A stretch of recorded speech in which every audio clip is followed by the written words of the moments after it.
SuperTalk Mississippi media production.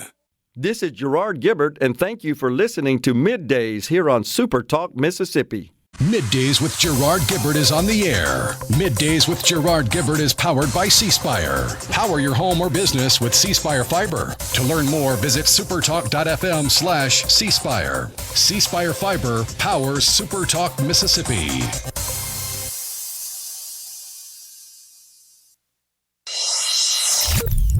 Get ready to go beyond the headlines and join a meaningful conversation with people from around the state.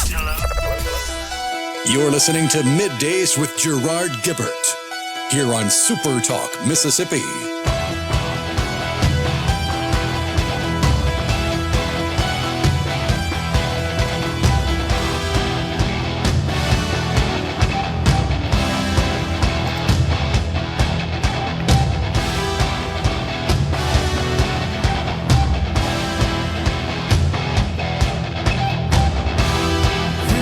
Good morning, everyone, and welcome to Midday SuperTalk Mississippi. I'm your host, Gerard Gibert, along with Rhino in the Element Wealth studio, guiding you through the middle of your day with facts, fodder, and fine music on this Hump Day.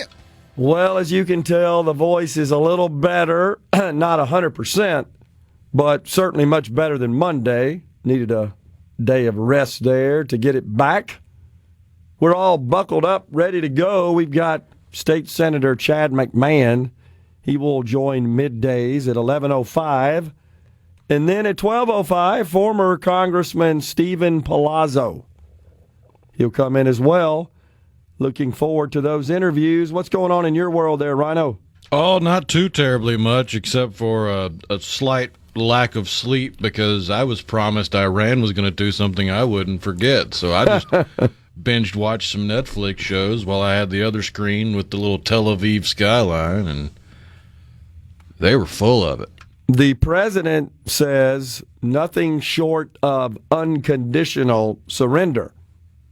Now, he left the G7 summit early, returning to Washington, conducted a series of meetings in the Situation Room to determine the United States' move, if any. But I would say it doesn't appear he's ruling out more significant involvement of this country militarily. At least not publicly, because Right. that would be kind of foolish to let your potential enemy know that you're not seriously considering them. I think he's playing a little game here with them. And look, that's fine. You know, just the mere threat of the wrath of this country should elicit some reasonable response, but you're dealing with people who are unreasonable. And that's part of the problem. It's much like negotiating economic policy, tariff policy with China. Similar in that respect. So I don't know what we're going to do, but reports are the president is weighing joining Israel in bombing Iran. I don't think it's going to happen. I don't think we do. I don't think the American people would stand for it. What do you think? I think it's kind of split on bombing Iran. I don't think the people would stand for boots on the ground as much as Lindsey Graham would love it. But considering we are the only good guy nation with the capability of dropping the bunker busters required to take out the now discovered nuclear facility. Right. I don't think the American public would like it very much, but you'd still have people that are okay with bombing Iran. But I don't think I just don't think it's going to happen. I don't see it going that way. I could be wrong. Not an expert on the matter, but I mean, that's evident in the fact that I thought the I in BRICS was Indonesia. It's India. I was just thinking, well, Indonesia's got a pretty big Muslim population. No, it's India. I've been saying it's Indonesia for 2 days. But I don't think we're going to bomb Iran simply because Trump likes to be the big dog. He doesn't really like to take orders. And no matter how they spin it, it would seem like he was taking an order from Netanyahu. If the one capability Israel doesn't have, they just pick up the phone and call Trump and go, hey, can you do this? He just announced, I caught it on the way to the studio here. He stopped, he's traveling, and of course he was surrounded by media firing questions at him about it. And he said, I'm on bombing Iran. I may do it, I may not do it. That is the art of the deal right there. Well, think about it. If he comes out and says, I'm going to do it, then you give plenty of time and energy for preparations, plus all the gnashing of teeth that would happen before it happens. If you say you're not going to do it, then immediately you're going to have propaganda videos coming out of Iran saying, we've already defeated the great Satan, now we just need to wipe Israel off the map. That's true. So unless you hedge your bet, you're giving the opponent ammunition. Well, I think it's good to keep them guessing. I think it gives us leverage. They don't want military action by this country. That would not end well for Iran. No. The president has ordered the positioning and placement of significant diverse military assets in the region. It's reported he's had discussions with the general for the area. I don't remember his name. I think discussing possible response, possible action, strategy, all that's appropriate in this scenario. Totally appropriate. Yeah, especially considering the geopolitical fallout that could occur if Iran decides they want to get a little squirrely and start blockading the Strait of Hormuz, because that's a pretty vital artery for the transportation of oil. Yep. And it just so happens to hook into Iranian territory there. And you've seen the price of oil increase substantially. Last I checked, I think it's down a little bit this morning. There's some feeling that maybe this thing will have a happy ending and the supply of oil coming from Iran will not be disrupted. $73 or so a barrel. Now, wasn't too long ago, Rhino, we were celebrating, 55, 58. And yet $73.70 down $1.14 just came up on the screen. And I think that was premature. And once again, we want to point out oil is a globally traded commodity. And though the U.S. is now the largest producer of oil in the world at 13 million barrels a day, we don't produce enough to satisfy our demand at just south of 19 million barrels a day. Never have. But we, as all the other nations of the world, rely on a global supply. So any disruption in the supply in Iran affects the price of oil because it's a component of global supply. Now, the Biden administration made some dumb moves. Boy, that's fairly rhetorical. And it opened the door up for Iran to produce more oil and generate more revenue to fund their nefarious strategy, as well as Russia with natural gas in particular. Because remember, he shut down the export of natural gas from Pennsylvania. Remember that? And Pennsylvania is a huge producer of natural gas in this country. And that had an impact on the global supply, opened up the door for Russia, who enriched themselves because they were able to sell that product at a higher price, not having as much supply coming from the U.S., and that largely funded their war efforts in Ukraine. You could argue that Joe Biden funded Russia's actions against Ukraine. Now, how dumb is that? And then we turn around and give Ukraine money to fight back against it. That's government in a nutshell, is it not? There's so many conflicts and contrarian scenarios in our government like that. It disgusts people. I get it. We should be. But the president is playing poker for sure while they're playing checkers because we got a lot more pieces on our board than they do. Don't they get that? And, of course... Sadly, no. Because they have been told by people on our side, talking about you, Ben Rhodes, you knucklehead, that advised presidents to do some of the most idiotic things when it comes to governance, especially when it comes to foreign policy. And Obama was the man in charge. He could have said no, but Ben Rhodes was the guy in his ear saying, do this, do that. And look where we are now. So it looks like while we're talking, Israel launching more strikes on Tehran and Iran nuclear facilities, and the Ayatollah says, no, we ain't surrendering. So that's what's going on right now. Yeah, a missile barrage is the way Fox Business is describing what Israel just launched. Coming right back in the Element Wealth studio.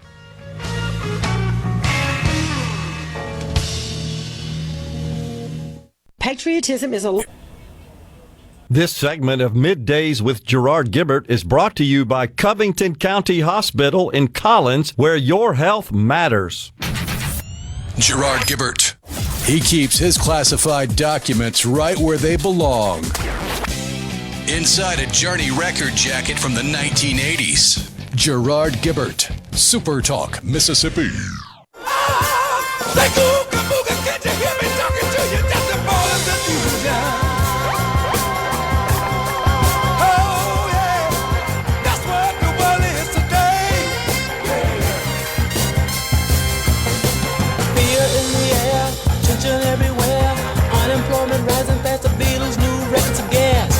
Well, that's an appropriate tune there. Ball of confusion. It's kind of what we have right now in the Middle East. So the president has demanded Iran's unconditional surrender. But the Ayatollah ain't having it. Unbelievable. Breaking news out of the Supreme Court. You've seen this morning, literally within the last hour. The court has upheld Tennessee's ban on providing cross-sex hormones and puberty blockers for minors.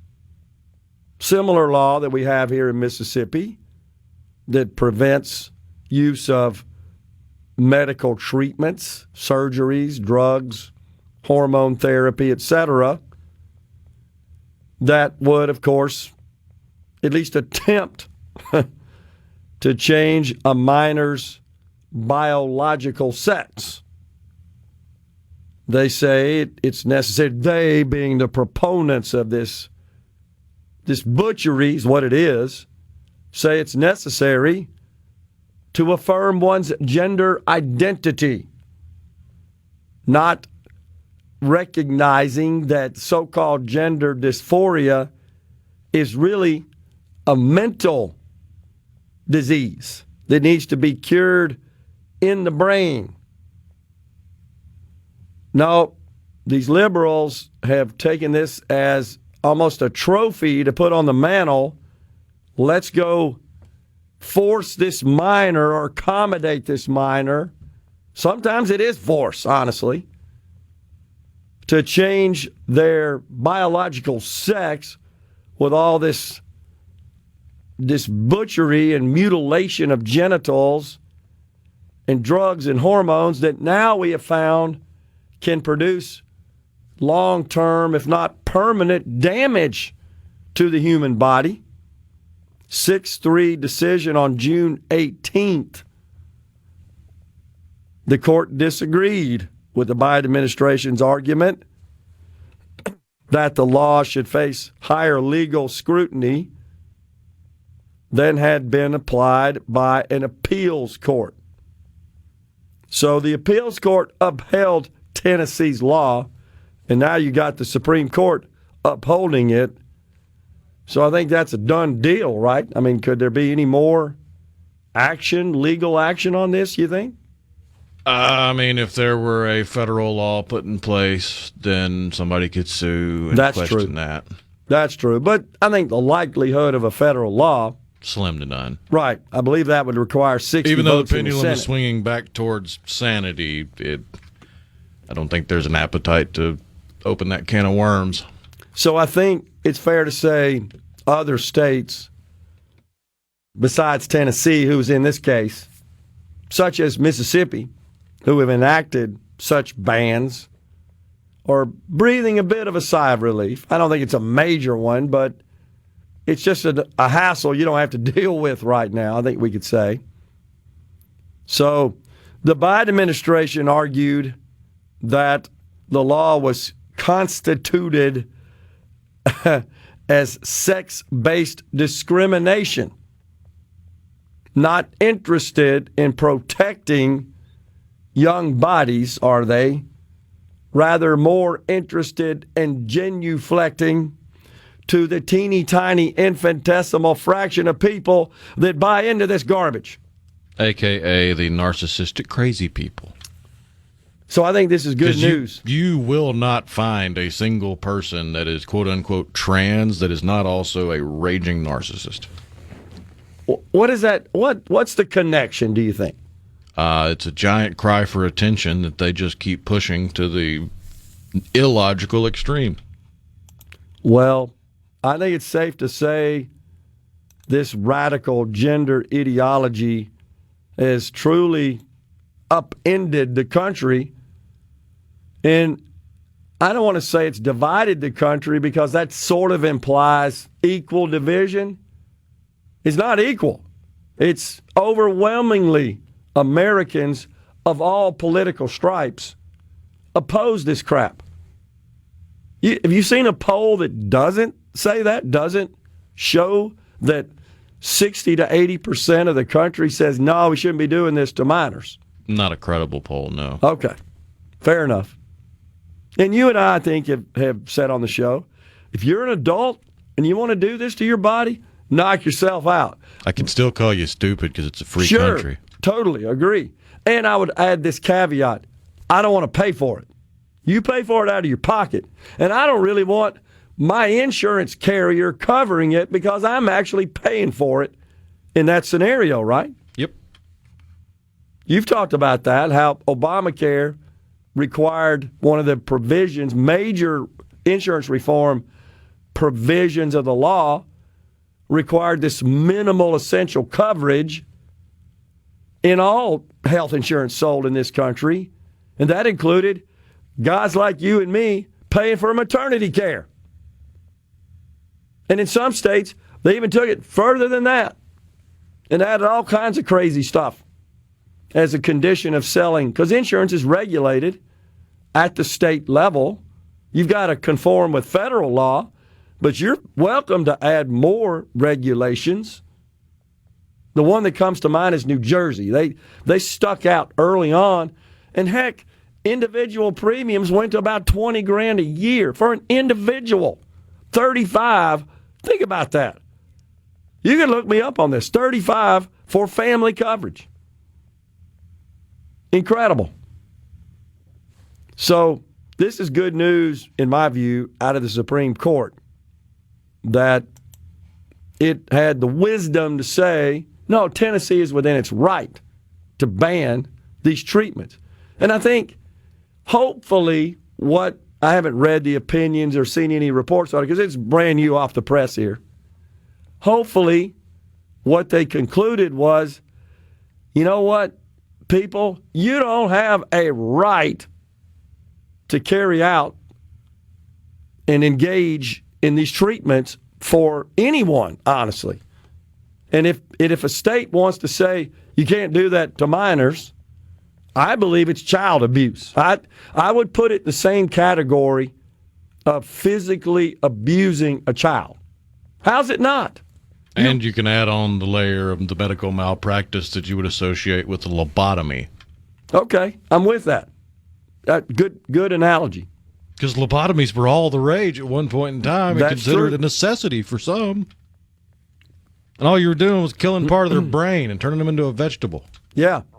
And the stories on that are legendary. And horrific. Yeah, agreed. Just like the same horrific stories you hear about trans surgeries. No doubt. And adults now who bought into this crap when they were youngsters and proceeded, even with the approval and in some cases encouragement, sadly, of adults, now are coming forward and expressing regret. I think there's probably more of them that express regret than would come forward and say, yeah, it's the best thing I ever did in my life. They're all miserable. They have all kinds of medical problems. And Which is a perfect example of the left has not a single bit of consistency or logic in any of their arguments, because the left are the people decrying making money. They're decrying that's true. bilking off of others. Yet they're totally fine with the medical industry, who has repeatedly said over and over that they love trans surgeries because they have a patient for life. They're totally fine with them making money off of it, off of pain and suffering. The most prominent example of your point, you remember, we played it on the show a couple of years ago, Vanderbilt. Not far from our location here in Nashville. And they gathered up, Vanderbilt Medical Center. Remember, they gathered up, I don't know if it was all the medical staff, but a bunch of physicians in an auditorium. And there was was it a hospital administrator? It may have been a physician making a presentation and made the point to them you just made. We got a customer for life here. And started going through the numbers of how much the surgery cost, the treatment, the permanent care and expense associated with it, and was lauding this new business opportunity. Unbelievable. That's how the left thinks? Profit's bad unless it's in the purpose of mutilating children. Incredible. That's how twisted the brains of leftists and liberals are nowadays. Hard to fathom. We're in the Element Wealth studio. We're just getting started. Coming right back.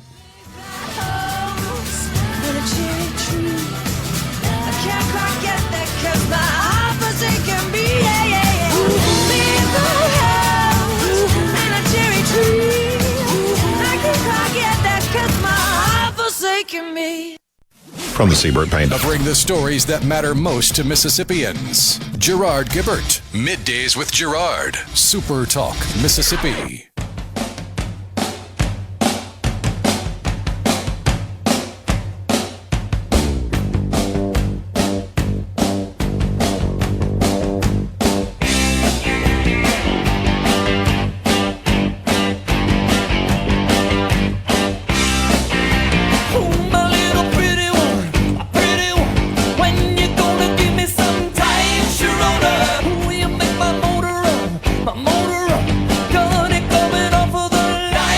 Welcome back, everyone. It's Middays from the Element Wealth studio.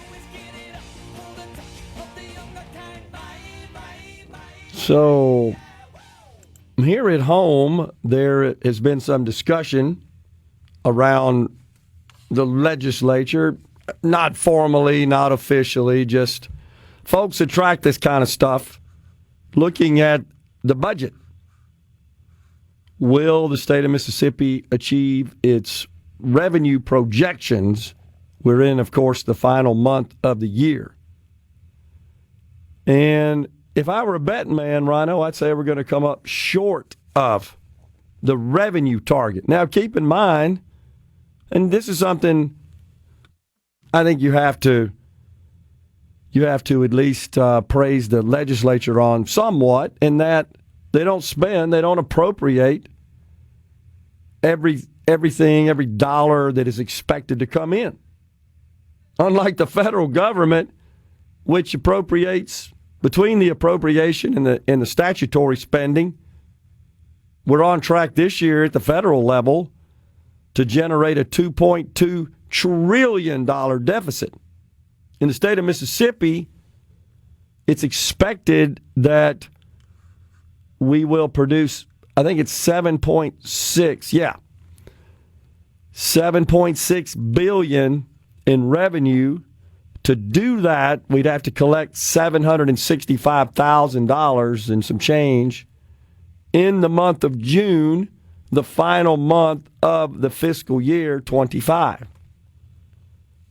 So it's looking like, based on trends, the last 4 months have come in below estimates on an annualized basis, that we're going to fall short of that. Again, it's not a major concern because it still exceeds the amount appropriated. But it doesn't look like at this point, and something could certainly change, collections at the state level, it doesn't look like that we will produce the expected $600 million surplus, that we're going to come in somewhere lower than that. Now, again, it's still a surplus, and you've got to be somewhat happy about that.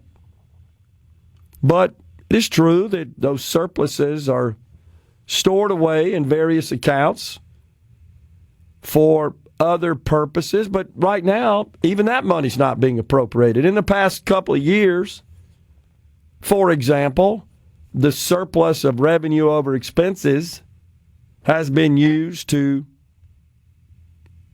provide some more funds to the public employees retirement system, to supplement revenues collected in the Department of Transportation, most of which comes from fuel taxes, so as to improve the quality of our transportation infrastructure.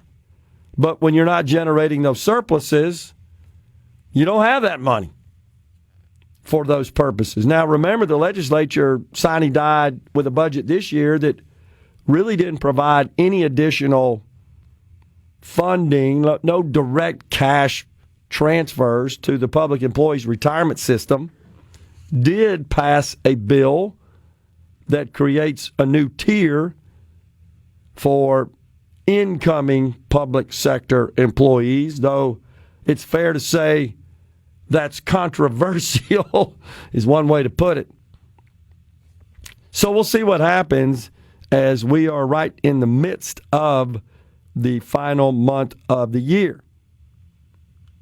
It is certainly something to think about next year if this trend of lower revenues than projected continues.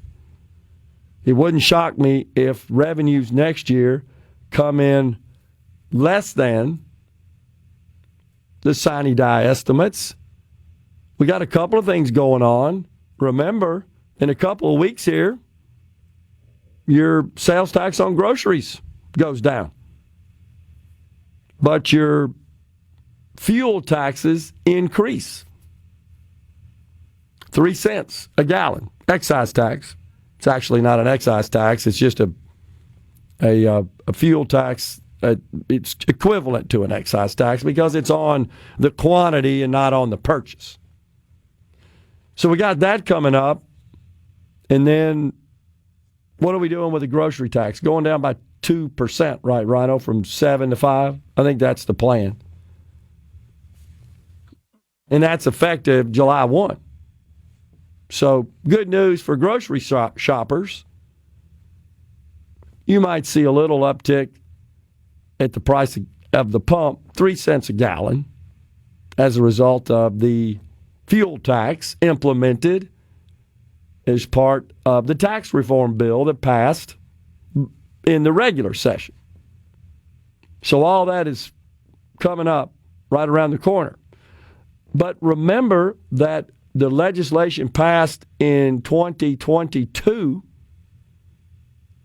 decreases the state income tax, levels out for calendar year 26 at 4%.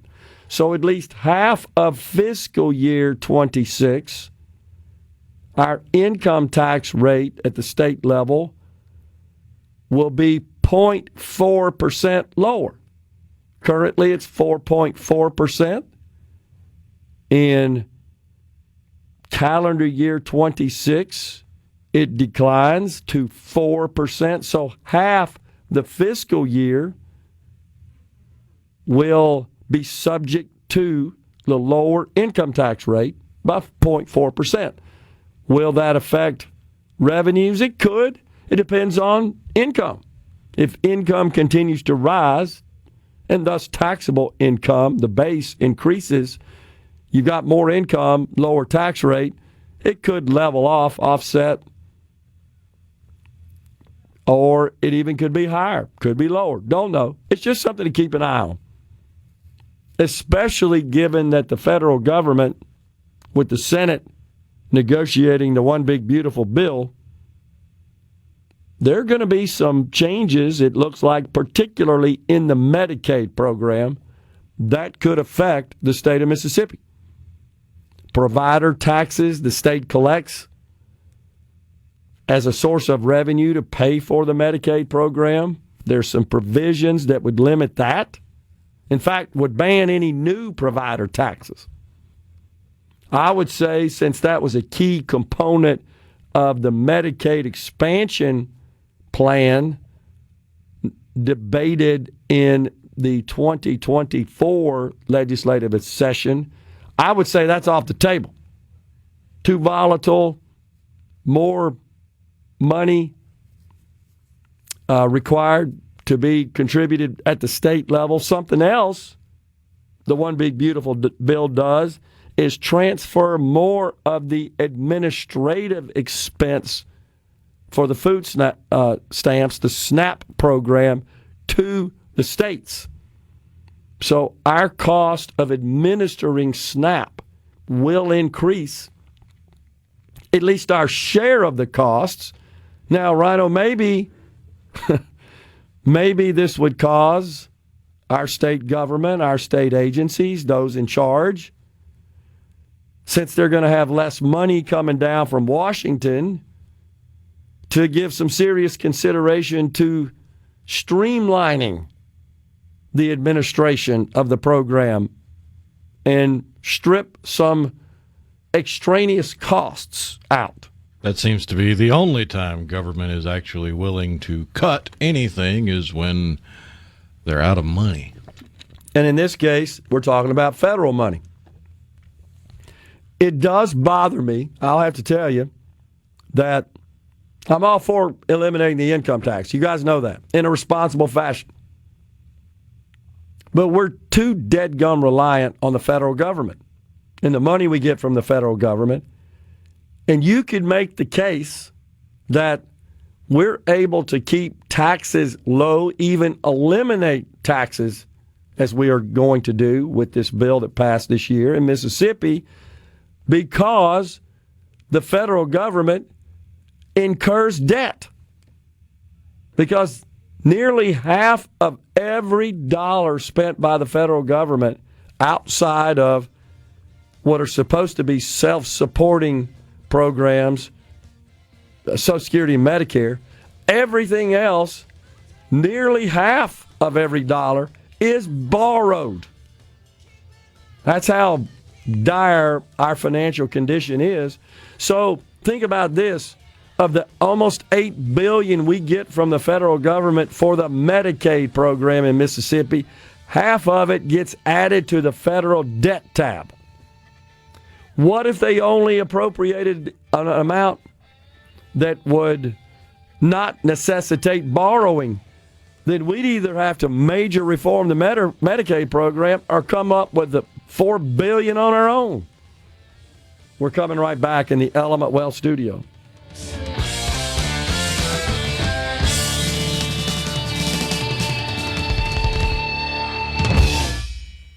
At Fillmore Buick GM Middays with Gerard. Good for America. Good for fans of justice and truth. Good for us. SuperTalk Mississippi. This is what we stand for.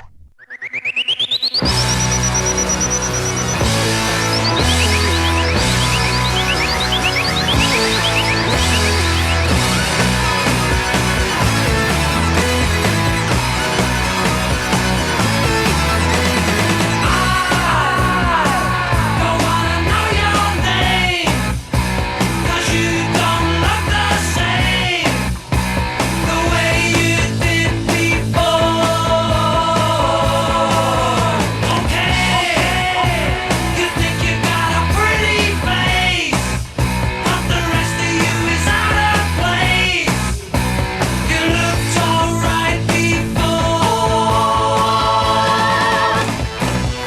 Welcome back, everyone. It's Middays, Fox on the Run. Have you seen the reemergence of who is the sort of novelty song maker? Bomb Iran, a parody of Barbara Ann. Have you seen? No, I haven't seen it. Was it Weird Al Yankovic that did that? I don't know if you remember him or not, but yeah. So some people have started sharing that on social media, and that's kind of what he was known for. Vince Vance and the Valiants. That's exactly who it was. Yeah. Yeah, you're right. I don't know why I thought it was. Yeah, I'm looking at it. I don't know why I thought it was Weird Al Yankovic, because he did several songs, I want to say back in the 80s, that were parodies of, like, Michael Jackson's Beat It. Yeah. I think that was maybe his first one that brought him to fame. This one, of course, the Bomb Iran, is a parody on the 1961 song Barbara Ann. How about that? Yeah, didn't McCain get in hot water for joking about that at an event when he was running for president? Seems like you're right about Where that. he like sang the bomb Iran on stage. Had to come back later and say he was joking. Don't give Lindsey Graham any ideas. Gee whiz. Is that guy. Whew, man. Has he ever met a bomb he didn't like? Or a country he wouldn't use it on, it seems like? Man. I don't know who's more disgusting on our side. Him for his positions there, or Josh Hawley, who seems to be more aligned with Liz Warren and Bernie Sanders than the Republican Party. He, the senator, of course, from Missouri. He's gone off the deep end. He's griping about the Medicaid cuts and the big, beautiful bill. The Senate is marking that thing up quite a bit. And now the scuttlebutt is we ain't going to make it by July 4th. That was the goal. They're talking sometime in August. They've already put the hatchet to the SALT cap. That's the state and local tax deduction, presently at $10,000. The House bill increased it to $40,000. The Senate has marked it up and reverted it to the $10,000. So I saw an interview this morning with the representative, I think it's Mike Lawler from New York. He one of the SALT caucus members. He says that it would affect, he said this on the air, 50% of his constituents. Now, in New York, I wouldn't be surprised at that. But, nationwide, it's fewer than 8% have a limit or are required to, forced to take the maximum deduction of $10,000. Fewer than 8% of taxpayers in the country. Now, of course, that figure's higher in the deep blue states where state and local taxes, such as New York, are higher. But he said this morning he's a no if it stays at $10,000. So I don't know what's going to happen. The markets at this point, shrugging it off, seem to be optimistic that a deal's going to happen. If it didn't, you'd watch the markets. If we didn't get the tax cuts at a minimum extended, you'd see a huge sell-off in the markets because the economic growth is expected to it is expected to be, a catalyst for economic growth, especially the immediate expensing provisions. Good news on the Senate side, the House in reinstating the immediate expensing provisions. And all that means, guys, is that if you're in business and you buy some equipment or make some sort of capital investment, asset investment, that qualifies, and that's a lot of stuff. Factory equipment, computer equipment.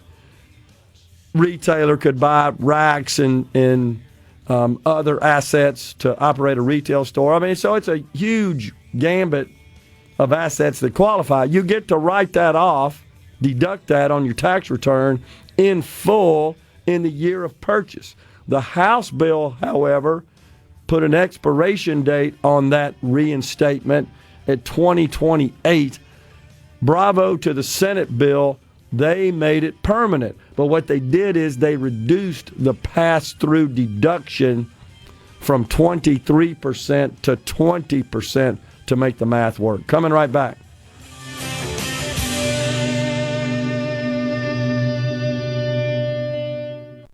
Of Middays with Gerard Gibert is brought to you by the Mississippi Business Journal. Visit msbusinessjournal.com. Scott Coopwood, publisher and president.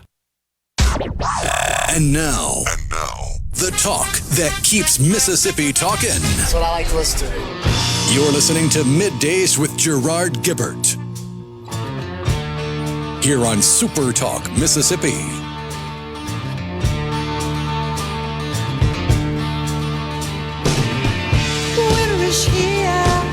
Welcome back, everyone. It's hour 2 of Middays. We are live in the Element Wealth studio on this Hump Day. It's our pleasure to welcome now Mississippi State Senator Chad McMahan. He represents District 6, serves as the chair of Municipalities Cmte and vice chair Business and Financial Institutions Committee in the Senate. Senator, good to see you. Thanks for coming on. Good morning, and good morning, Mississippi. All right, so we wanted to visit with you to start with, just get your take on all of this violence and chaos and protest and just discord in our streets in America's cities, not really seeing the same in the state of Mississippi and some other states as well that are more Republican and red in nature. Is there a connection there, do you think? I don't know. As chairman of municipalities, what's going on in our cities is very important to me. And I'm just appalled and shocked, as most law-abiding Americans are, when we see nationally what's taking place in so many of our cities. And Gerard, you look, the National Democrat Party, I cannot understand for the life of me why they are protecting illegal aliens and what is the resistance to law and order in this country.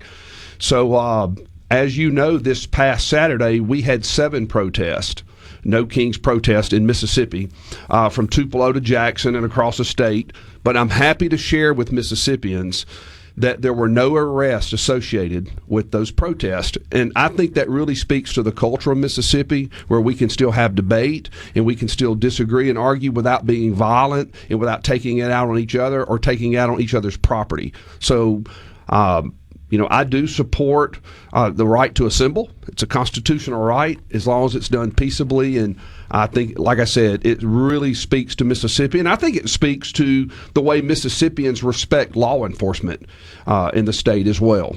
Our local police chiefs and cities. And so I think you're right. I really I appreciate that about being here in Mississippi. Yeah. Agree. So what do you see, Senator, as some of the key challenges that municipalities are facing? So some of the things that municipalities, so I'm going to break it into 2 segments. So there are roughly 300 cities in Mississippi. And for the vast majority of our cities, they are very small municipalities, less than 10,000 people. And so we need population growth in Mississippi. We're losing too many of our young people are leaving. When they graduate high school, they're graduating their communities in cities. And we need to be sure everything we're doing is creating a educational environment, a taxation environment, and an industrial base here in Mississippi that we can attract and maintain and keep our young people here in Mississippi. And we're doing that. Look at the companies, the worldwide companies that are coming to Mississippi to do business. Google, Amazon, General Atomics. By the way, 7 out of 10 warships for the United States Navy are built in Mississippi. We build the number 1 selling car in the world, the Toyota Corolla. It's really incredible, but that is one of the challenges. And then there's always challenges when you're losing population to maintain your infrastructure, your water, your sewer, and your roads. As your tax base decreases, you struggle to maintain that. So population growth takes care of a lot of problems. And there are some very bright spots in the state. Tupelo, very bright. Oxford, Gulfport. I love what's going on here in Jackson, in the Fondren, in the district over around Manship. I mean, and I do want to say I want to congratulate Senator Horn, my colleague, on being mayor-elect of Jackson. My hand is out to work with him. As a local Democrat, I want Jackson to be successful. I want all of our cities to be successful in Mississippi. That's a good rundown there. So, and I agree with you.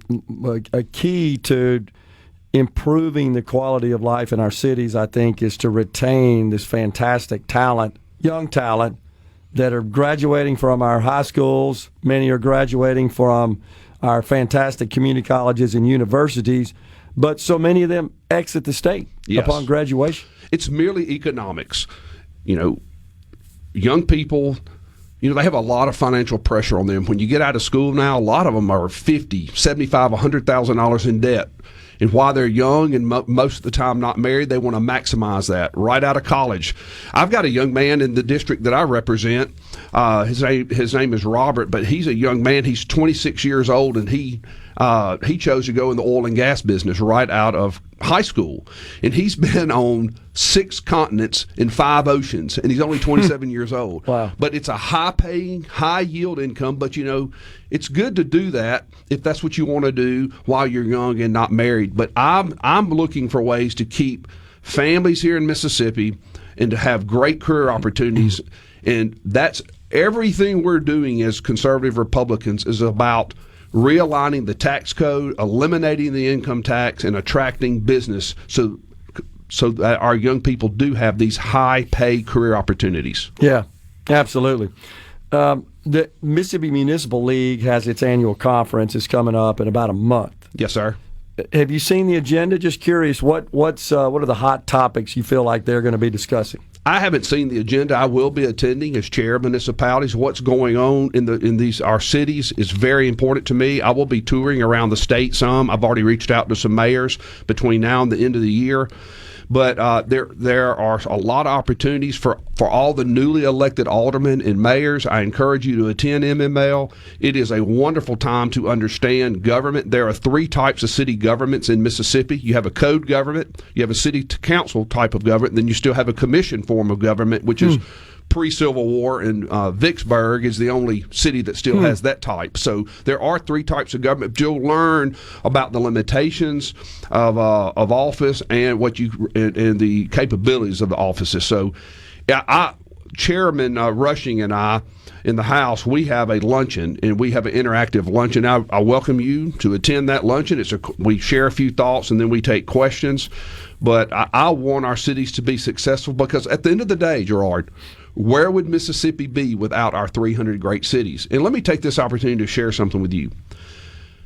According to DOR, 72% of the sales tax revenue generated in the state of Mississippi comes from municipalities.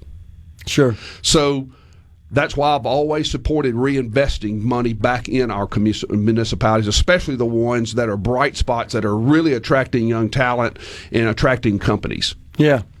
No, absolutely. So the MML, when we go down there and do the show, and I don't know if we're doing it this year or not, I hadn't checked the calendar, but usually when I interview the mayors or aldermen or city officials, it's infrastructure is always top of mind. So this, a lot of the water, a lot of the roads, they're aging. They need some are in disrepair. It's expensive, and they need renovation, and they need upgrading and improvement. But it costs money to do that. That's right. When I talk with Mississippians, most Mississippians do not mind paying taxes for local projects. If a taxpayer can see that the roads are being paved, can see that their water turns on, they have clean water, to see that the sewer is properly operating, support and for local law enforcement, people don't mind paying for those services. But what's frustrating for myself and for other Mississippians is when we see money that's being misspent by agencies, when we see people tearing up our properties, when we see these riots across the country that's ultimately going to cost the taxpayer. That's what's frustrating. But yes, all cities They all want infrastructure, and really, there's no Democrat or Republican way to pave the street. Yeah, sure. So, but is it? Do you hear that as well, Senator? That's like a major concern because it's a big part of the responsibility and certainly the expense of operating a city is the transportation infrastructure and the water.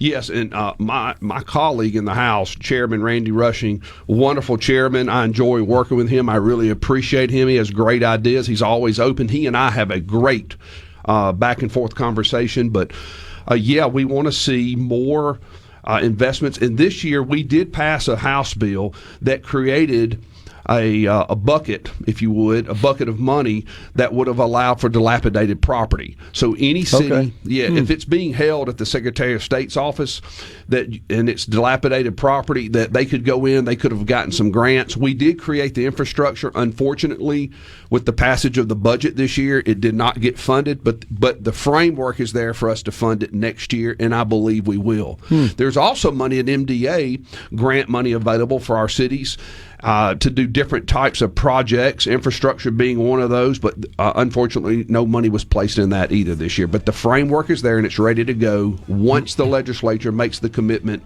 to commit the money. Okay, got it. We got a break. If you can hang around, sure. We'll dig into the legislative session, this past one, get your thoughts on that and what you think the next one might look like. How about that? Thank you. We got Senator Chad McMahan. He represents District 6. We're coming right back in the Element Wealth studio.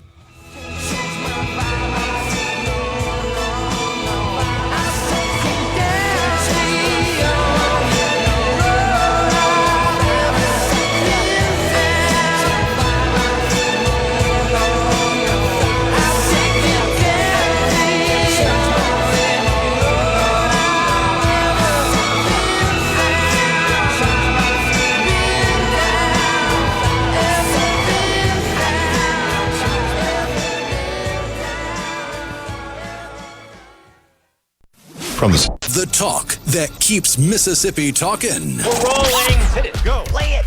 Middays with Gerard Gibert on SuperTalk Mississippi.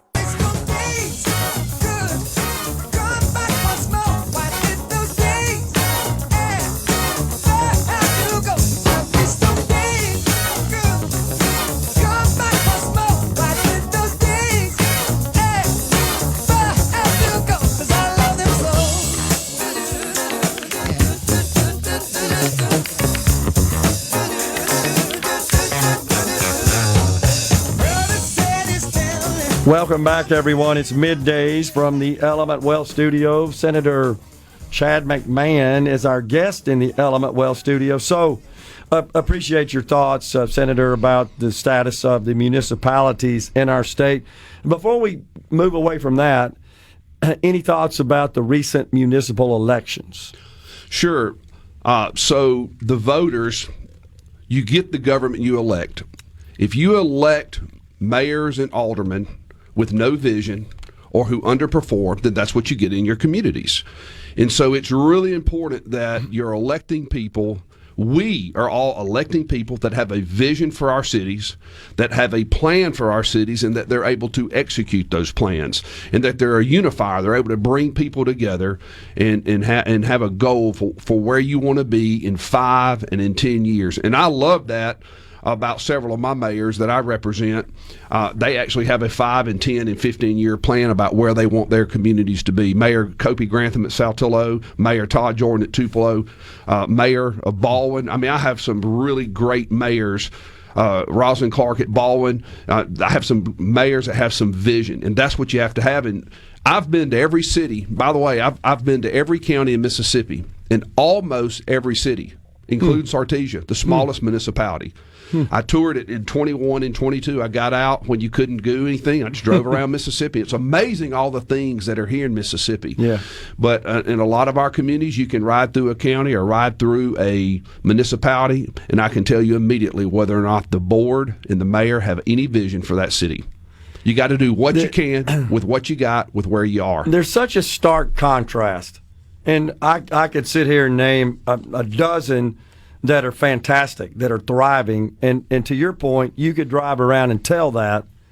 And then there's others you drive through and you say, this just doesn't look good. So is it the government you think is a big part of that? I think you have to have a vision. Let me brag on Laurel, Mississippi. Okay.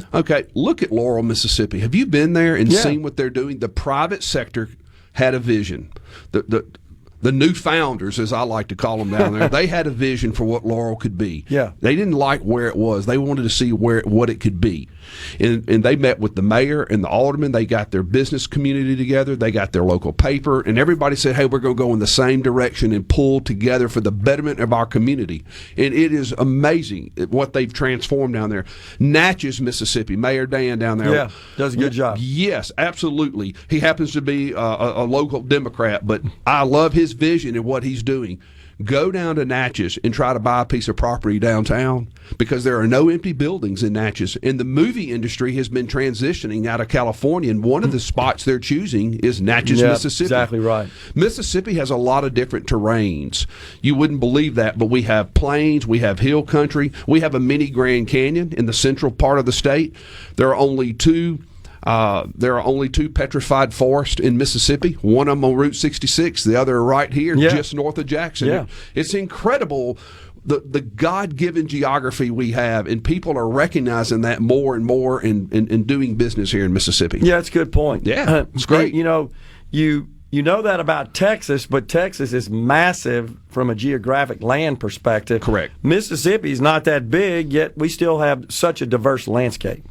Yes, and if you will get out and tour Mississippi, you will be overwhelmed at the amount of geographic difference, and you'll be amazed at all the different events and things, geography and events you can see and do. It's incredible. Yeah, so on the C Spire text line, we had someone on the 662 that said crime and poverty are killing the Delta cities, terrible school systems, terrible health care. No kids will return after college. He says if they're in Thompson's district, talking about Congressman Benny Thompson, the lone Democrat among our federal delegation, if they live in Thompson's district, the cities are doomed.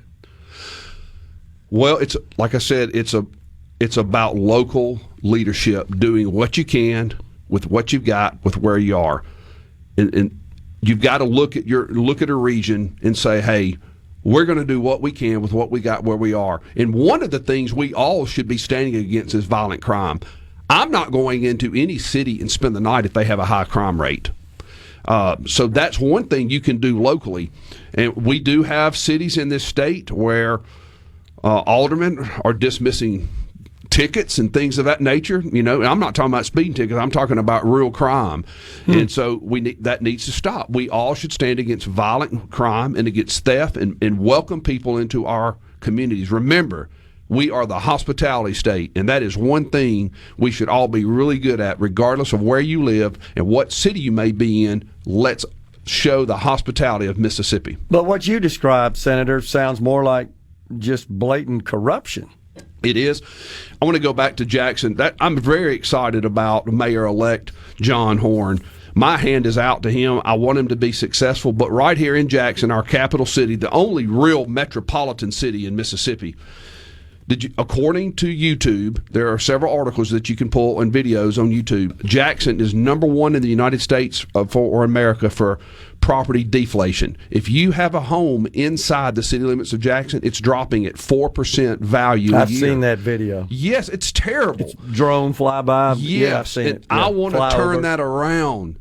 And one of the things that was going to have to happen, we're going to have to be tough on crime to let people know that we're serious. Jackson has a lot to offer, a lot of great architecture, but to get people to come back downtown, we're going to have to be tough on crime. And I do applaud the governor. I do applaud the lieutenant governor, the Speaker of the House. Creating the Capital District was the right move. We're seeing some businesses, some economic activity reopen downtown, and in Jackson, and I'm excited about that.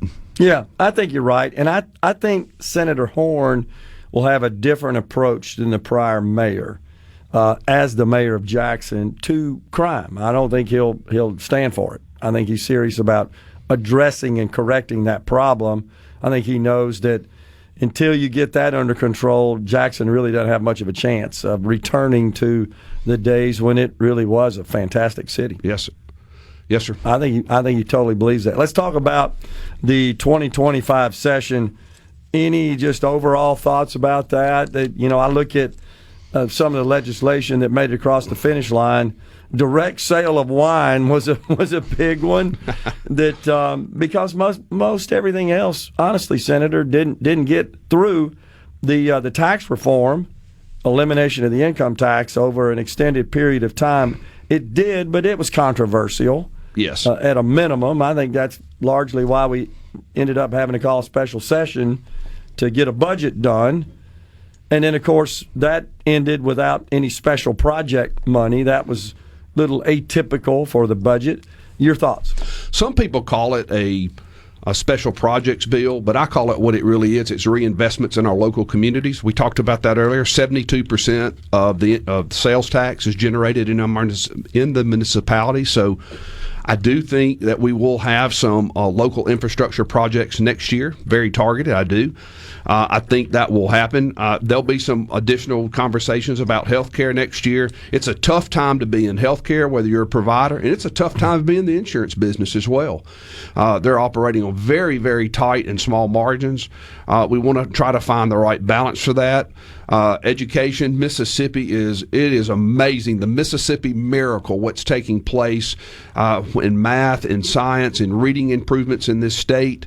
And I think there'll be some further conversations about that as well. But I do hope that we will find some ways to make some reinvestments in our cities. What do you think about the tax bill? So the first tax bill that came through the Senate, I did not vote for it because it raised the gas tax, but it did not eliminate the income tax. So I did not support it. But the second version that came through, it did raise the gas tax by 3 cents. It lowered the grocery tax from 7% to 5%, and it has a goal of eliminating the income tax. So let me tell you why eliminating the income tax is important. It puts us in an elite class of state. We're the 10th state in the country to do this. And business, industry across the country is looking at Mississippi now that did not consider us before. I can tell you in my own district, we lost a corporate headquarters that chose to go to Tennessee because the CEO was making $2 million a year. And he chose not to put the corporate headquarters in the district I represent in Lee County because of his local income tax. Yeah. And so you say, well, the guy's making $2 million a year, he should have paid it. Look, it's finances. I mean, if you could live at a state just a few miles away and not pay income tax, and that's what this particular CEO chose. But I'm for attracting businesses, as I've said, to keep our young people here in Mississippi. And it's working. One party ran this state for 138 years. A new party's been running this state for about now 6-7 years. All the state offices are another party, and we are realigning, recalibrating Mississippi to be a competitor across the country. Appreciate you coming in. Thanks for your analysis there. Thanks a lot. Senator Chad McMahan has been our guest in the Element Wealth studio. We're coming right back.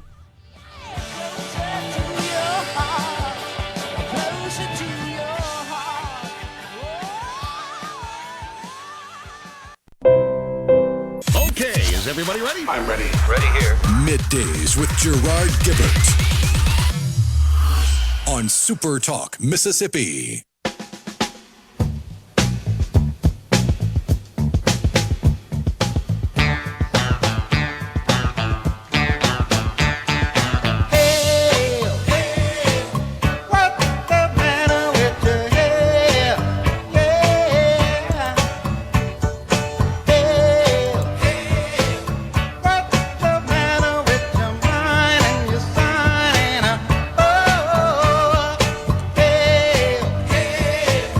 A little Redbone bumping us into this segment.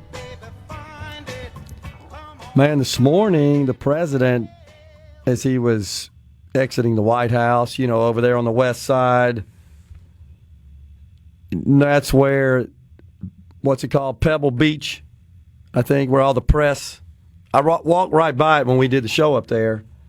It's kind of neat. It's a bunch of tents, literally canvas tents set up that I guess I could use the term loosely, houses the press, all the various press outlets that, and I don't know how they dole those out and determine who gets a spot on the beach there. But nonetheless, it's where the president exits the White House en route to the helicopter, Marine One, and that's where they'll typically stop and interact. Well, some presidents do. Some just bolt and escape and don't want to interact with the press at all while they're screaming at him with questions. Bolt is a bit generous. Oh man. So the president this morning, as is his custom, stopped and fielded a number of questions. Today, the Fed is meeting, and of course, all eyes are on Fed Chairman Jerome Powell this afternoon in what are always incredibly boring speeches that I tune into. Always like I told you, watch split screen or a channel that features the Fed chairman's remarks live with market updates in the Chiron there. So he's scheduled to talk today. It's largely believed that he's not going to touch the rates. The president, however, was really giving it to him this morning, man, in this interview. I mean, just lambasting him about, but what does he call him? His nickname, Too Late Jerome. And he referred to him in his remarks, did the president, as just too late. You know, too late. That's his name. That's his given name to Fed Chairman Jerome Powell. So today he said, stupid Powell probably won't cut rates after the meeting today. The president is calling on him to cut rates by 2 percentage points.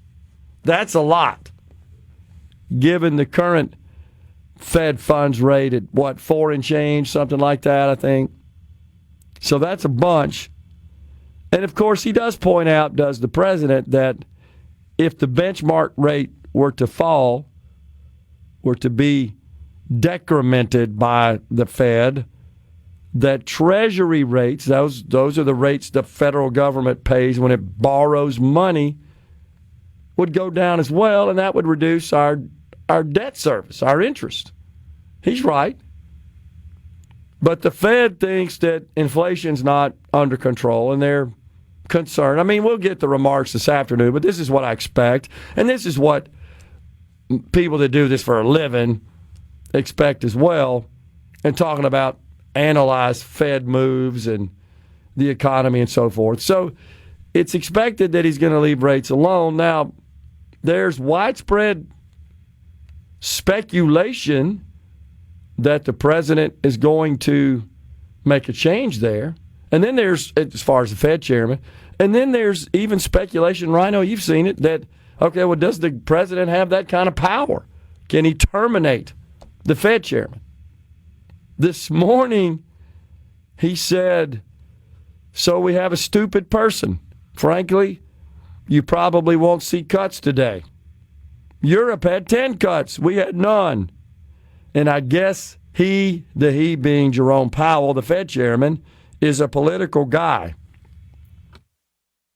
I don't know. He's a political guy who's not a smart person, but he's costing the country a fortune. He also suggested that he could be the Fed chairman. The president said that. Said, I could be the Fed chairman.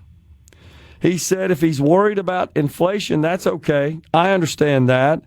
I don't think there's going to be any. So far, there hasn't. Well, it's still not down to the target of 2%, but no doubt inflation is moderated. But it was on the trend of moderating. I mean, we have to be honest about that for the last 9-10 months. But that's after Biden blew it up. So it increased inflation, and the cost of most of what we buy all over the place went up and then plateaued, leveled off. because consumers said, I ain't buying any more of that. It's getting a little expensive, and that caused prices to moderate. The president went on to say, but now we have a man that just refuses to lower the Fed rate, just refuses to do, and he's not a smart person. I don't even think he's that political. I think he hates me, but that's okay.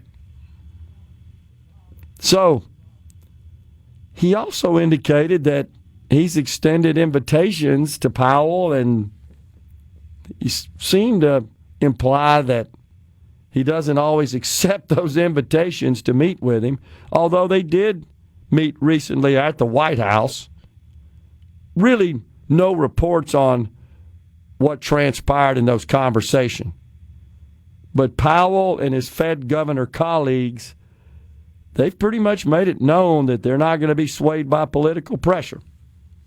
Even the vice president, J.D. Vance, has applied some pressure there. So we'll see what happens. Will there be a change? The rumor is Treasury Secretary Scott Bessent tops the list of potential successors to Fed Chairman Jerome Powell. Bessent's good. He's certainly got a better personality for it. Powell is kind of what your stereotypical perception of a green eye-shade closet accountant would be. Would you agree? Oh, yeah. With the cha-ching calculator. Exactly. Is the Federal Reserve in the executive branch? It's actually kind of a separate quasi-independent entity, but this is the whole question of how much power and control does the executive branch have, if any, over the Fed, is something that confounds constitutional scholars and lawyers and so forth. So I'm not sure. Technically, Congress has oversight powers, but the way it's structured, I think the way they word it is it's insulated from both the executive and the legislative branch to avoid short-term politics influencing long-term finance. That's right. There's supposed to be a wedge, a gap, if you will, so that it's not politicized. I mean, that's the idea. But Congress really only has oversight on it because Congress created it. That's right. It was the Federal Reserve Act of 1912 or 1913, something like that. Yeah, I think that's right. But you certainly don't expect anything today. And prognosticators, people that predict movements in the Fed benchmark rate, are now sort of estimating 2, maybe 3 cuts later this year. But I bet what Powell will say is, we're watching the data. That's always the default. Gives him cover. We're just watching the data. Oh, yeah, just sitting around. Here comes the data. So I don't know that we'll get any movement. I don't expect any movement today. But you got to look for the clues in the language, as we've talked about before. We'll see what happens. Speaking of announcements, don't we have an announcement from the governor this afternoon? We do. A new economic development project, another investment. He says he teased it as coming from one of the top 5 technology companies in the world. I wouldn't be surprised, just an opinion, period. Don't have any insight on this one, not involved in it, that I wouldn't be surprised if this isn't related to Elon Musk. Hold on for that. We'll see you at 2:30 this afternoon. That's good news for Mississippi, though. And I would submit again that kind of breaking through and breaking the ice, if you will, with a big AWS project, massive technology investment in the state, it has gotten the attention of these other technology companies that say, what's going on in Mississippi? Maybe we should consider that. I've always thought that was the greater opportunity. Just get something here to show that it can be done, and I think we'll see others follow suit. I'm hoping that's what this is this afternoon. Great news for the state. We're coming right back in the Element Wealth studio. We got another segment in this hour, and then it's former Congressman Steven Palazzo. Polyupa, Mississippi. It's so awesome! Middays with Gerard Gibert. Come on, let's get on with the show! On SuperTalk, Mississippi.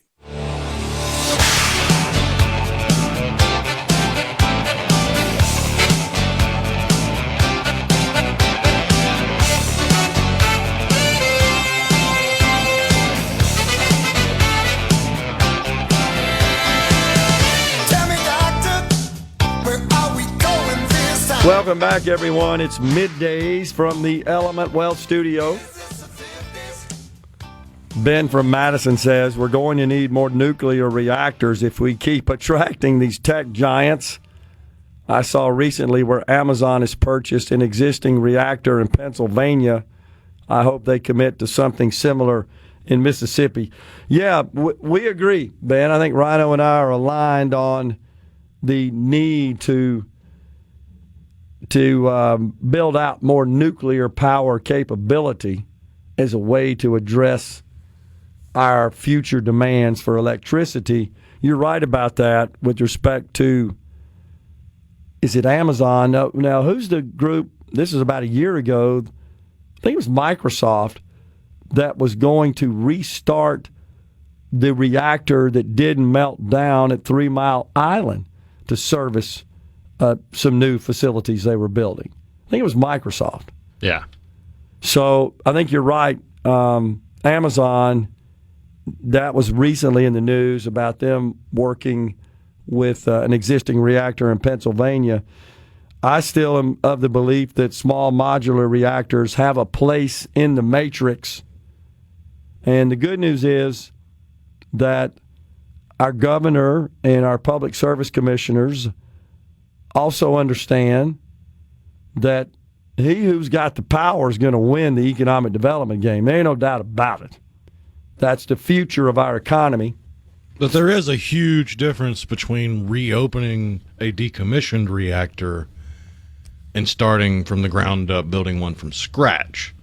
It's still an investment, but a lot of the infrastructure is already in place for reopening a reactor compared to the $6 to $10 billion price tag of opening a new reactor from scratch. Makes sense. Plus, if I'm not mistaken, you've got to make some investments in the transmission component of the power as well, right? You can't just have the generation part. That doesn't do any good if you can't transmit it. And there's a lot of electrical infrastructure between the generation and the end user, customer, consumer. Now, that being said, if we have many more of these big companies setting up shop in the Magnolia State, that $6 to $10 billion investment doesn't look nearly as scary for a company to build a nuclear reactor because they would have readily available customers. That's right. Yeah, there won't be any shortage of demand, I think is the point, right? The way that we're seeing the trends move in that direction. And there are certainly legitimate concerns about how we're going to power all these facilities, but that's a problem we can solve. And it's going to take the coordination and cooperation between the private sector and the public sector to do so. Good news is in Mississippi, our public sector, our permitting processes, our regulations and rules and policies aren't that onerous. And I think we have a government and the Public Service Commission that's all ears and certainly willing to make what adjustments are necessary that walk that fine line between making sure we can meet the demand and protecting consumers and the environment, honestly. So that's good news. Now, you know, there's some states that can't strike that delicate balance, and they're going to lose out. So it's speed to market. You've heard the governor say it countless times. He's absolutely right. That's what you hear in all these economic development opportunities. How quick can we get to whatever? And you often win or lose based on the time frame, the lead time required to accomplish whatever the issue is, the task is, to get ready to do business. So I'd say that's all good news. And no doubt that artificial intelligence powering our future, so to speak, in that respect, that in combination, I think, with quantum computing, and recently NVIDIA's CEO Jensen Huang, who was kind of tepid on quantum computing, has reversed course on that. And a couple of weeks ago, maybe it's a month or so ago, said, yeah, I think this is a big deal, and we want to play in that world, and it's going to be transformative. I certainly agree and believe that to be the case. And so I think it's an exciting time. And this country is leading the way. And the only thing that can knock us off the top as far as being a leader in these emerging technologies, government. That's what could obstruct us and inhibit us for realizing our full potential as a country in these emerging technologies. I'm not a fan of a federal prohibition against states regulating AI as well. I hope that gets stripped from the big, beautiful bill, a 10-year moratorium, before it is signed into law. It's time for a break. Top of the hour, Fox News, SuperTalk News. When we come back, former Congressman Steven Palazzo. Stay with us.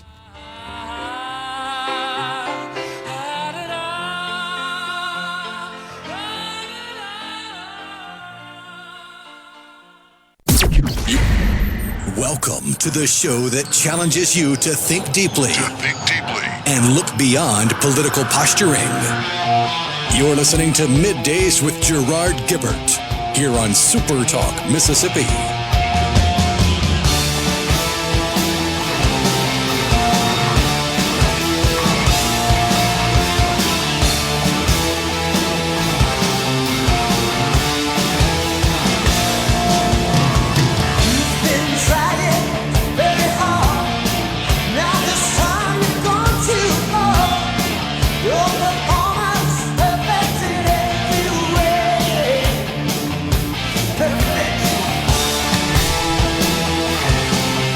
Welcome back, everyone. It's hour 3, the afternoon portion of Middays. We are live in the Element Wealth studio on this Hump Day. It's our pleasure to welcome now Steven Palazzo, former congressman who represented Mississippi's 4th District. Former Congressman Palazzo, good to see you, sir. Thanks for coming in. Jared, it's great to be here.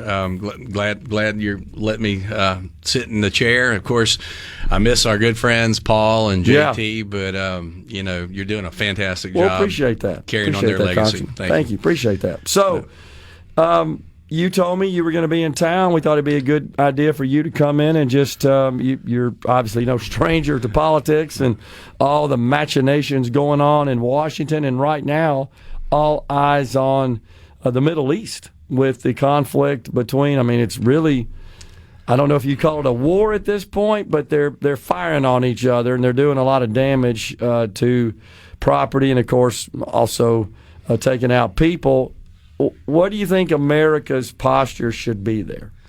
Well, this is a once-in-a-generation opportunity. I think the Prime Minister of Israel is like what Winston Churchill was in World War II. He's sounding the alarms to the world, and the world sometimes isn't really paying attention. But Iran, since 1979, has been basically exporting terrorism around the world. They're directly responsible or indirectly for killing thousands of U.S. troops in the global war on terror. We saw what they were behind the attacks in Beirut against the Marine barracks. We've seen their proxies and Hamas and Hezbollah, what they did to Israel. Israel has every right to do what they're doing, even if it was just from what they did on October 7th. But ultimately, the United States needs to help them defend, support them in any way, form, or fashion. I have been paying attention a little bit to the media, and it seems like everybody keeps saying, well, Trump said we're not going to get in a forever war. Well, Iran's been in a forever war against America and Israel and anything that is good on earth. And so there's a lot of veterans such as myself that we will do anything and everything to take Iran, basically degrade, dismantle, and destroy any of their nuclear ambitions. And my concern is, look, we went through this with Barack Obama, Joe Biden. They hem, they haul, they say they're going to do this, and next thing you know, they're 30 seconds or whatever they say, 5 minutes away from having a nuclear capability. Well, they're close to a nuclear capability. They can never have a nuclear capability, and America needs to make sure that never happens. And it's really up to the president on how far he wants to go, but I would not. A handshake from the Ayatollah, a piece of paper, unless it's signed in his blood, I would not accept it. Interesting. Well, he said this morning we might attack, we might not. Now, I think that's the message he wants to send to the regime, to the Ayatollah, and keep them on their toes and keep them guessing. But it does appear we're supporting Israel to some extent, right, with armaments and military assets and also intelligence. I mean, that's pretty typical. Yeah, absolutely. And we have troops on the ground. I mean, we have military personnel. I mean, they're part of the embassy. They're part of other things, advisors. They're running the THAADs. They're running some of the defense systems that are helping Israel defend its population. But again, we have people even in the Republican Party that say, well, let's this isn't our fight. Well, this fight, if we can't support Israel and eliminate this global threat, this threat will come to our door one day. Just as we've seen under Joe Biden, the invasion at our southern border and how we're having to deal with the transnational cartels and the rapists and the pedophiles and the drug dealers. Well, this is a different threat. This threat is, could be nuclear, but it would definitely be bloody.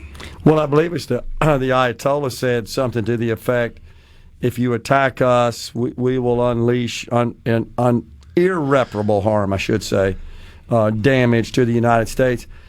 What bothers me, Congressman, is that the open borders during the Biden administration have allowed maybe certain sort of terrorist operators into this country that the Ayatollah and the regime could order to attack inside our country. Should we do anything militarily against them? Well, absolutely. I mean, are there sleeper cells in America? I would probably say, yeah, I'd lean towards there's absolutely. Were they here before the open borders? Yes. I mean, look, they're playing the long game. And then if you can take the strongest nation on earth and kind of degrade it, divide it against itself, which they're doing extremely well. I mean, look at all the protests that are funded by Soros and communists and NGOs that have connections with countries that really would like to see America, toppled or knocked down a few notches. So yeah, it's here. But look, the threat, we got to meet it head on. And there's never been two individuals that can take this threat to eliminate the long-term threat that Iran poses, not just to Israel, but to Western Europe, to Western civilization, and to America. And Trump and the Prime Minister of Israel can eliminate this and change the course of history for generations. Are you concerned that Americans may be a bit weary and skeptical given the situation that happened with Iraq, that we were told that they had weapons of mass destruction and really no evidence came out that indicated that after we took action in Iraq, and a lot of people I think are still kind of upset about that. Is that a risk here?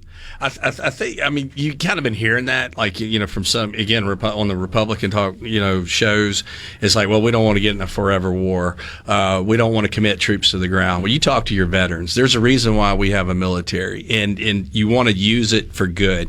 You want to use it to defend America, American interests, and that includes up to our allies. And if we're not fighting the enemy on their grounds, they're going to be fighting us on our turf, our backyard.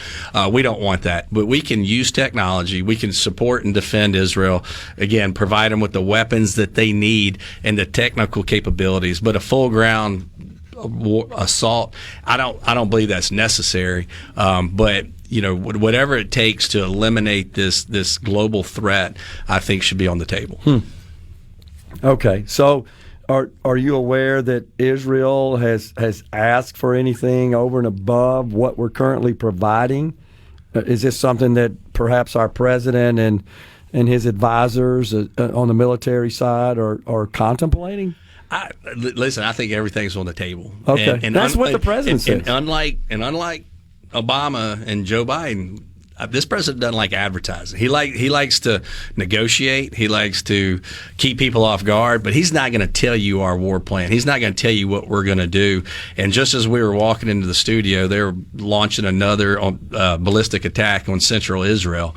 They're going to run out of rockets, but there's everything. So we're just looking at Israel and Iran, but we got to be looking at there's still a war in Ukraine. China's still eyeing Taiwan. We still got North Korea. They're probably all like, well, they want attention too. So it's a delicate balance that we have to have. But I don't think the other Arab countries, the other Muslim countries would lose sleep over the fact that if we were able to degrade and dismantle Iran's nuclear capability, because if they get nuclear, everybody else is going to want nuclear, and it's not going to be a pretty day for the world 10, 20 years from now. And, I agree. And we want to fight this battle. And again, we don't want to fight a battle, but we don't want our children having to do what we may have had the ability to do, but not the will. There's no doubt that the regime, at least, not the country, because I don't think the country's, the people of the country, I don't think they're aligned with the regime. I think they'd like to see Iran return to the pre-radical Islamist regime in control and in charge. I think their quality of life was better. But they're a menace to the world, honestly. Right. And them having a nuclear weapon, it just escalates the degree to which they are a menace, certainly in the region, but that's to the whole world when you start talking about nuclear warheads and nuclear weapons. Yeah, it's some of the worst things you could possibly think of if they have this. And if they're blustering at their own risk. If they don't have these capabilities, if they're not, but I do think because of the theocracy that they have, the fact that they're kind of contained within their own, they have a bunch of, yes men around the Ayatollah. They need to see what could happen to them. And if they even care about their people, they would definitely de-escalate immediately. Well, let's hope they do, and heed the president's warning there. If you can hang around, we can talk about some stuff going on up in Washington. Really want to dig into what's happening with FEMA. Looks like that's getting an overhaul. Yeah. We're coming right back. We got former Congressman Steven Palazzo in the Element Wealth studio. Stay with us.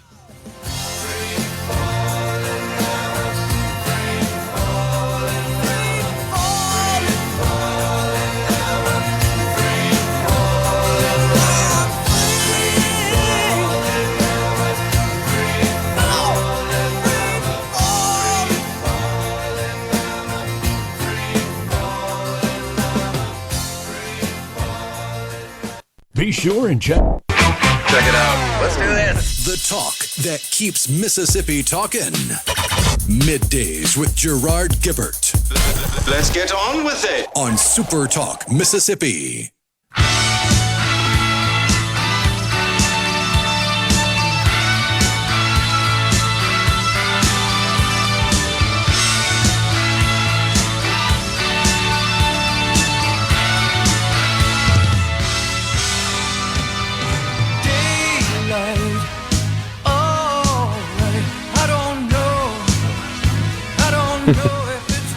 Back with you in the Element Wealth studio. Former Congressman Steven Palazzo is our guest. So, I mean, you've served in the House and got a lot of experience there with how the sausage is made. How difficult is it, Congressman, when you've got such a small margin, as is the case in the House, that every piece of legislation the Speaker puts on the floor there, he can't afford but to lose 2-3, depending on the number present and so forth, and the seats that might be open at any point in time. Seems like that's always the case. That really does complicate matters, doesn't it? Absolutely. Numbers matter, and the smaller the majority, the tougher it is. And the Speaker Johnson, I've served with him. He's a great person. I think he's been a great speaker to be able to navigate. And we've read the books, Herding Cats, this and that. So when one of our former senators was the whip, and how tough it is to get. What is it? How many people they got? 220, 221 right now. I mean, it's tough. Yeah. This is tough to do. You're going to have people that are okay. I understand it. I'm a team player. I know I'm not going to get everything I want, but there's always those one or two outliers, and their names. And I'm not going to even start on the Democratic Party. One's from Georgia, one's from Kentucky, and then you got the senator from Kentucky, and it's like, look, I know y'all crave attention, but we didn't get in this mess overnight. We're not going to get out of it overnight, and if we can't do it when we control all the levers of government, we're never going to be able to do it, and we're going to just be an inferior party, and we're going to break off into chaos. So find out what you like in the bill, support it, go home. Hey, you get paid well, go home and defend your vote, and that's all you have to do. Yeah. And if you get beat, you get beat. Go home and have a life. Yeah. Well, now it's in the Senate. Yeah. And what's different about some of these controversial issues, and I'm sure you encountered this as well in your congressional experience, you've got some provisions that are really favorites and sort of sacred cows to some members of the House based on their districts that are unique in their state. But you get to the Senate, and you don't have, in this case, any Republicans representing those states. So they're a hard no before they even start negotiating. Thinking about the SALT cap, for example, which is very controversial. And in New York is a state that has some Republican House members, you know them, that really want to see that cap increase from 10,000. They wanted to get rid of it altogether. They settled on 40,000, and they said, yeah, Mr. Speaker, we can vote for that. It's in the Senate. Well, you got 2 Democrat senators in New York, and they're hard-nosed no matter what, right? So they're not going to champion anything in that respect. I saw Congressman Mike Lawler. Now, did you serve with him from the House in New York? He may be new. He sounds new. Yeah, he sounds new. But he's one of those that represents a district in New York where this is really important issue to him. And he said this morning on the Business Channel, given the fact that the Senate has dialed that back from 40,000 to 10,000, I'm a no now. Yeah. I mean, Man. Well, first of all, you didn't get elected. They didn't send you there to repeal the SALT tax deduction. Come on now. You either want to move America in the right direction. We need to pass the tax cuts. We need to slow down the growth of Medicare and Medicaid. So those programs, not eliminate them like the Democrats. Oh, you want to take away this? You want to kick people off insurance? No, we want to slow the growth. We want to reform. We want work requirements. Look, you get 90% of what you want in a bill. Support it. But this is that where they looking at their cameras, they're looking at their Facebook remarks. They just need to be the leaders that they were elected to be. And if you're not that leader, just go home, because we do take tough votes in Congress, and if you can't come home and defend it, you shouldn't be there. Yeah. Okay. Well, we'll see what happens in the Senate. I mean, we went from a date goal of July 4th to now the Senate leadership is saying, it looks like it's going to be more like August. And then the House awaits whatever comes over back from the Senate after their markups and see where that lands. Yeah. And I mean, it's nice to actually see the Senate have some dysfunction from time to time. I mean, because look at the Speaker's race for the past 4 to 6 years. It's nice to see, okay, well, now y'all got to do some work. Y'all got these plushy 6-year terms. You travel around the world in government jets. And now y'all got to come in and do the work that I like to think the House does day to day. But I think they can get it done. I mean, at the end of the day, we have to. I mean, if we don't get this done, then what happens. Now, look, I'm not hell bent on the SALT deduction, right? Yeah. Doesn't affect us in Mississippi too much. Few people, some of us max out to 10,000. Yeah. Some of us don't. Right. Income tax and property tax. Right. But the thing is, at the same time, I'm not going to be like, well, I'm tired of subsidizing blue states, because guess what? The federal government subsidized Mississippi. That's right. So we get a lot of federal dollars that come back to us. So I'm looking at like, okay, well, I'm kind of okay. If you want to jump it from 10 to 15, let's negotiate. Everything in life is about communication, negotiations, not violating your core principles. But if we can, again, get 90% of what we need, we got huge issue. Our national deficit is our number one threat to America. We're going to have to choose between Social Security or national defense. We're going to have to choose between this or that.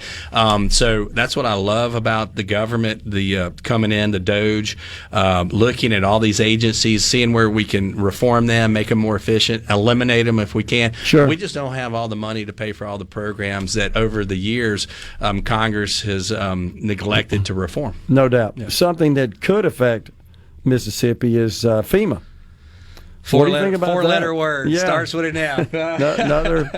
Another acronym, another federal government acronym. Yeah. That could have a significant effect on a state that is no stranger to natural disasters, where FEMA is often mobilized to help us out. Yeah, I think the one good thing about the president, there's no sacred cows. He's coming in. He's wanting to look at government upside down, flip it over, make people come defend this program, this dollar, this whatever you're doing, your mission.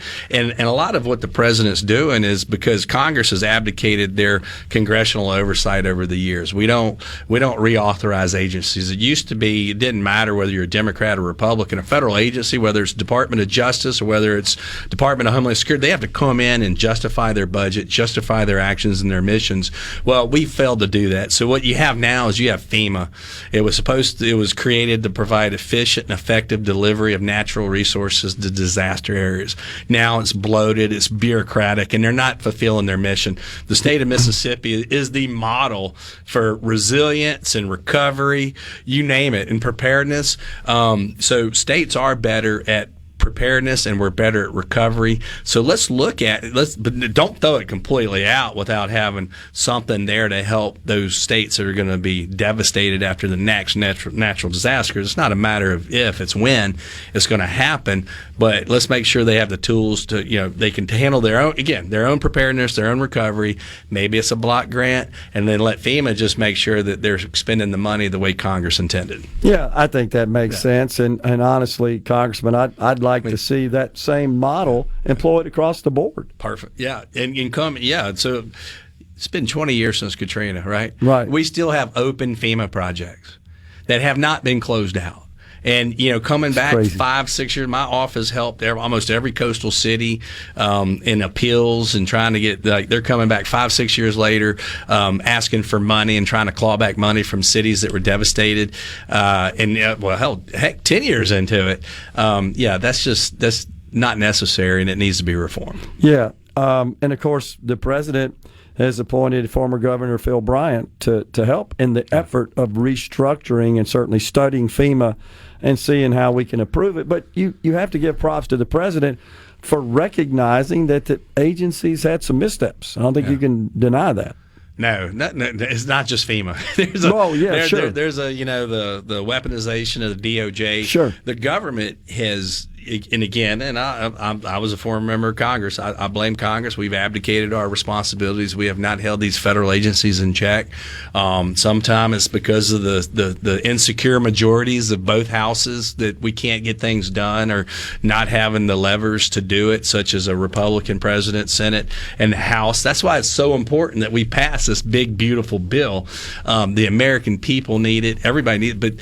But so going after these agencies and making them defend themselves, I think is a good idea, because they're supposed to be the efficient stewards of the American taxpayer dollars. And Congress needs, hey, if you don't like the president's looking into your agencies or taking over your job, then start doing your job. Yeah, sure. The same thing we would do in the private sector, or honestly, you'd fail in the private sector if you didn't apply that absolutely same sort of scrutiny.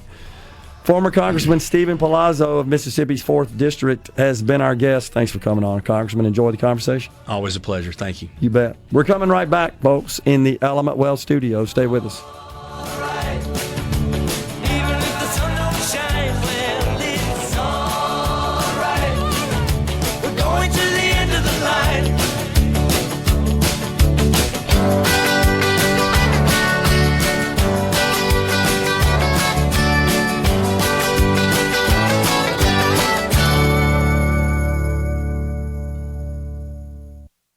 From the Seabird. Okay, is everybody ready? I'm ready. Ready here. MidDays with Gerard Gibert on SuperTalk, Mississippi.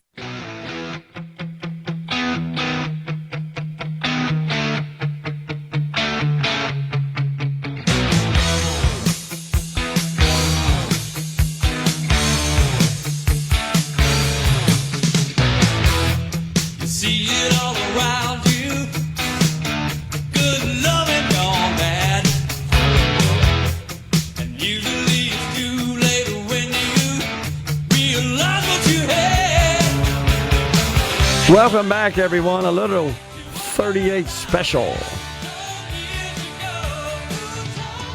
Good music there. Appreciate that, Rhino. So, the Democrats just continue to be up the old creek without a paddle. Don't seem to have any vision, any cohesivity. They don't have a strategy. I couldn't tell you who the leader is or leaders or who is it? Well, it seems to be a bit fractured, but Hakeem Jeffries is still kind of the face, since he seems to be one of the most vocal members of Democratic leadership. Man, he doesn't impress. No, not at all. It's not so much the message that doesn't impress, though that doesn't impress. It's the delivery. He's not one that you could say, oh, yeah, that's a charismatic leader there. I mean, it's just a snoozer. The squad still gets a lot of airtime on the networks that seem to be losing viewers. Is it Ilhan Omar who says we're just a terrible country now? Yeah. But didn't she just say that like yesterday, day before, something like that? The world's worst country. That's what it was. Yeah. I tell you what there, Toots. I'll buy the ticket if you'll get your rear out of the country. I think there'd be plenty of offerers in that regard. Oh, yeah. Everybody could pitch in a penny. We'd have plenty of people who could afford it. Can you believe that's a statement made by a member of the United States House of Representatives? Yes and no. It's hard to swallow that an elected representative of the people of the United States would say something like that, but no, it's not surprising that she said that. Okay, I'll buy it. Well, I'm looking more, of course. She has stated her goal is to come to America to better Somalia. No doubt. She doesn't give a rat's rear end about the country. No. Loathes it, I think it's fair to say. Holds it in deep contempt. Considers it worse than Somalia, which is just stupid. Incredible. I saw that, saw the video, of course. I didn't see it live, but the video's gone viral. You've seen it. I came unglued. I expect more from a member of Congress. I expect more from every American. But than that attitude.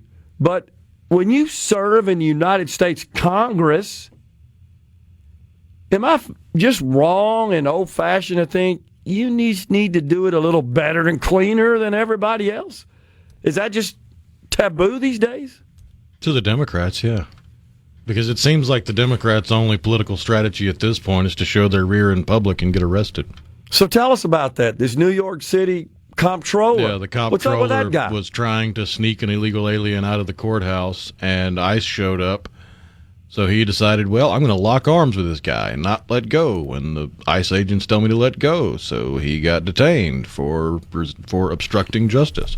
Now, let's be clear. He's a candidate for mayor of America's largest city. Oh, yeah, they got a whole gaggle of, well, I can't say loons. that word on the air. They're a bunch of loons. Yeah.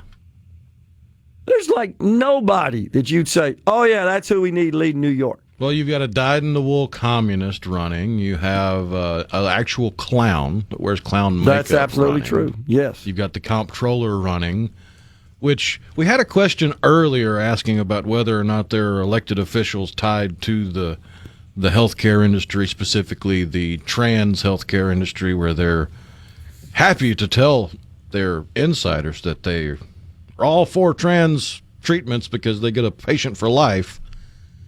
Well, the comptroller's wife is heavily involved in the trans ideology in the healthcare industry, and fairly certain he funneled a bunch of money to her and her causes. So that's one data point. Well, it upsets me that anybody would denounce and condemn the country. That doesn't mean that if you're unhappy about anything, certain policies, provisions, leaders, absolutely, I support your right to express your views. But it gets to a point where you've got somebody like Ilhan Omar, who I can't think of a time where she's ever said anything positive about the country. No. Ever. And does she not? I know this is a rhetorical question. It is an incredible privilege to serve in the United States Congress. You're one of 435 in the House of Representatives out of a population of 350 million people. That's a pretty big deal. Some estimates have the population closer to 400 if you include all the illegals here. Unbelievable. Because there's a growing consensus that the numbers we've been told for years now are a little low. So, don't you like take an oath of office as part of that? I mean, don't you like swear and swear to uphold the Constitution, the country? And yet, after doing so, and you know they, of course, don't respect that process, comply with it, abide by it. It's ridiculous. It's terrible. And you have to point to the people who elected her. What are you guys thinking? Well, most of them are Somalians, too. Well, get the hell out. I'm at that point. I really am.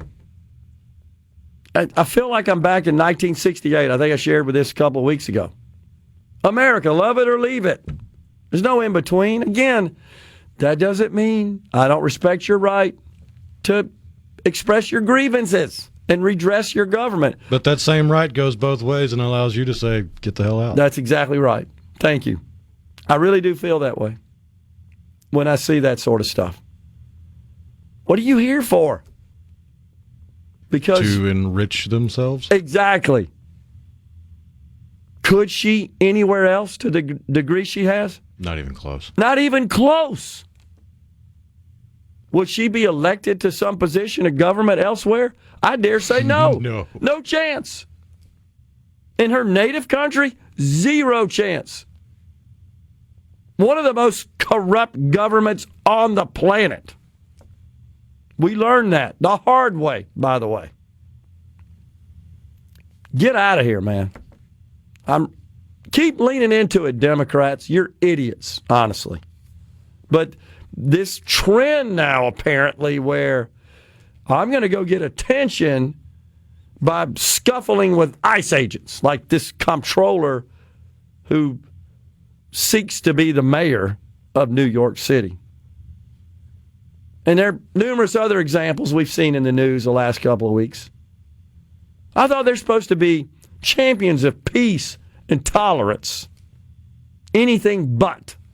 Is there any more an intolerant demographic in the world than the American liberal? Maybe the Taliban? Okay, equal footing, perhaps?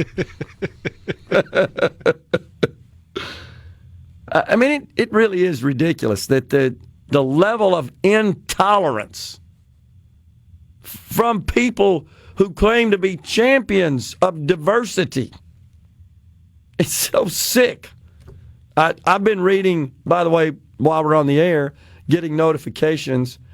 You know this. I subscribe to a number of sources on healthcare policy. I enjoy reading that and analyzing healthcare policy and often share that here. Their take on the Supreme Court ruling, because you know this, the left has taken over the damn healthcare industry, right? There's no doubt. Their take on the Supreme Court ruling, which upheld Tennessee's right to ban sex change medical treatment on minors, not adults, consenting adults, minors. They're freaking out over it. If we got to the point in society where we're now deferring to this infinitesimal number of wackos who need help, honestly, that we're unwilling to stand in favor of law that protects children, that's where we are. Well, in fairness, it's really only those very vocal but very small minority of wackos that are publicly in the boat for Democrats. So true. It has become the uncool thing to do. That's why you see at all these No Kings rallies, all the pictures are a whole bunch of Order of the Silver Hair, washed up wannabe hippies. Unbelievable. Well, if they think that's going to provide them power and confer to them elected office, they need to think again, because this stuff ain't popular. It ain't resonating. We're coming right back with the final segment. Stay with us.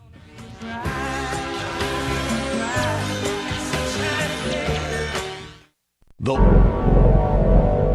Middays with Gerard Gibert. Come on, let's get on with the show. On SuperTalk, Mississippi.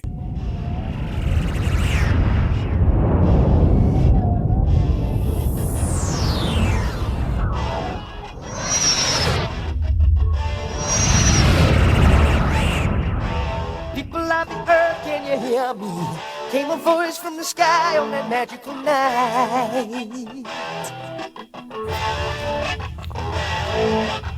And in the colors of 1,000. We're back with you in the Element Well studio. Timmy McGee says, I guess he's referring to Hakeem Jeffries. He's lost as a ball in high grass. Oh, yeah, Jeffries, there it is. It's in his text. Thank you, Tim. He just doesn't impress, man. That's the best they can do.